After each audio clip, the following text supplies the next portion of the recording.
উত্তর দিনাজপুর জেলার ইসলামপুর গার্লস স্কুলে দীর্ঘদিনের প্রতীক্ষার পর অবশেষে নির্মিত হলো একটি আধুনিক হলরুম। স্কুলের প্রাক্তন ছাত্রীরা একত্রিত হয়ে প্রায় 1 লক্ষ টাকা সংগ্রহ করে এই হলরুম নির্মাণে সহায়তা করে। স্কুলের প্রধান শিক্ষিকা জানান, আজকে খুব আনন্দের দিন। আমাদের খুব অনেক দিনের প্ল্যানিং ছিল যে এরকম একটা মঞ্চ করতে পারলে, কারণ আমাদের ছোট ছোট প্রোগ্রাম লেগেই থাকে। তারপরে কি হয়, আমাদের তো 3টে সেকশন মিলে বেশ কিছু স্টুডেন্ট, ধরেন একটা হেলথ প্রোগ্রাম, যেমন এই গতকালই আমাদের হয়েছে ডেন্টাল একটা চেক আপ প্রোগ্রাম। আমাদের এই ছাত্রী, সে ডেন্টাল MBBS পাস করে এসে সে ফ্রি একটা ক্যাম্প করলো।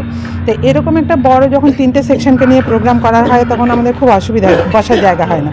সেইগুলো এখানে আমরা করতে পারবো। বিভিন্ন রকমের প্রোগ্রাম হয়, সেগুলো তো হবেই, কালচারাল প্রোগ্রাম ছাড়াও।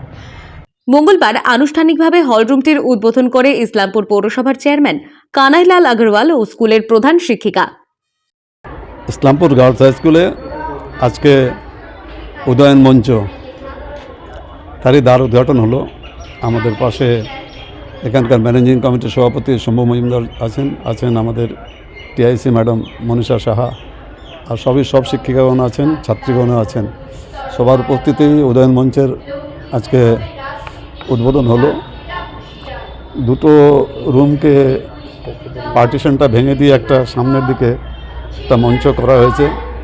স্কুলে, গার্লস স্কুলে, সব স্কুলেই অনুষ্ঠান মাঝে মাঝে হয়, সেই অনুষ্ঠানগুলো এখানে সহজেই এখানে করা যাবে, কেননা একটা হলের মতো দরকার। তো এটা একটা কনফারেন্স সামনের দিকে স্টেজও করা হয়েছে।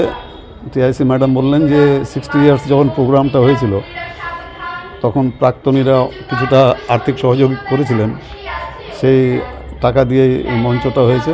খুব সুন্দর মঞ্চ হয়েছে। ছোটোখাটো প্রোগ্রামে আমরাও আসি সবসময়। মঞ্চ একটা থাকলে এমনি উঁচু একটা জায়গা হয়ে গেল, তাহলে প্রোগ্রাম করতে খুব সুবিধা হয়। উত্তর দিনাজপুর থেকে তন্ময় বিশ্বাসের রিপোর্ট, টাইমলেস ডেপিকশন নিউজ।